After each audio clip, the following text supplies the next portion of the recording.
Pace Chasers in Scorpio Cup. They might seem like they're easy to build, but it's ever more further than the truth. This is my personal tier list for Pace Chasers. I separate them into two different groups, one group being Taiki Shuttle and Maruzensky, and the other group is pretty much everyone else. And the reason why these two are in a class of their own is because of their unique skills and their stat bonuses. For example, there's a very clear way to build Taiki Shuttle. You just need to do her secret event to get Head On and All I've Got, which are both very strong skills. You then run a speed and wit deck as her stat growth bonuses pair very well with it, and that's about it for her. However, for the rest of the cast, things get much more tricky and harder to navigate, because other than shooting for victory, your options for accelerations are hard to come by and they're not guaranteed to proc at a good time. Shooting for victory when inherited is only half as strong, however this will be your main source of consistent acceleration. Head On is a hit or miss skill, and only 4 Umas are able to get it reliably through secret events, and for everyone else, you'll either have to gamble it through Unity training or inherit it through inspiration. This also goes for Ignited Spirit Power. Getting the skill will take a lot of time and effort, and what about No Stopping Me? It's much more inconsistent this time around because a late race starts on a final corner, and on the final corner, Umas will fan out, making the skill much more inconsistent. However, it's very strong if you hit the skill at the right time.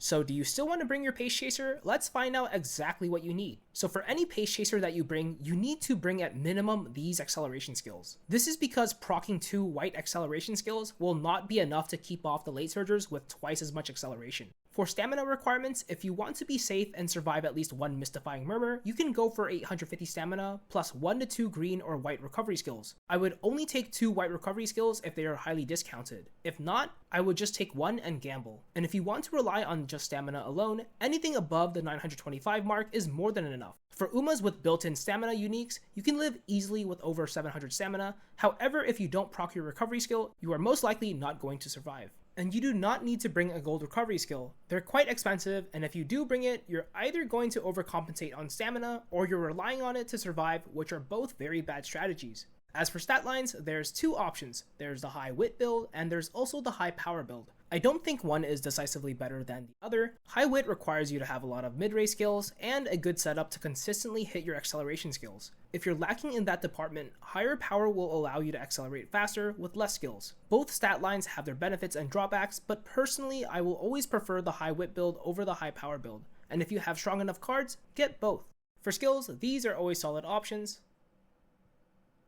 while I would avoid the heck out of these. And as for team compositions, you want to bring 2 fronts so that you can have a better chance at proccing shooting for victory. If you run a solo Pace Chaser with 2 late surgers or end closers, this is by far the weakest strategy, as you're betting on other people bringing 2 fronts, or just by sheer luck another Pace Chaser comes in front of you. And you really want to avoid becoming the lucky Pace Chaser, as you won't proc any acceleration skills being first. So all in all, Pace Chasers are by far the weakest strategy to bring unless you have Taiki Shuttle or Maruzensky.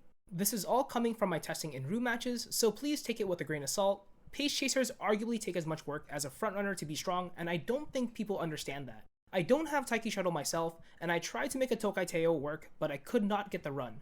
However, if I were to bring a Pace Chaser, this is how strong I would want them to be. I would have groundwork to secure a position in front of all other Pace Chasers, I would then stack a ton of mid-race skills, and then inherit Major McQueen's unique to get carryover speed. However, this is a fantasy build which I do not have enough time to build. So do you agree or disagree with what I think? Post your Pace Chaser practice partner ID in the comments and I'll take a look at them. Subscribe!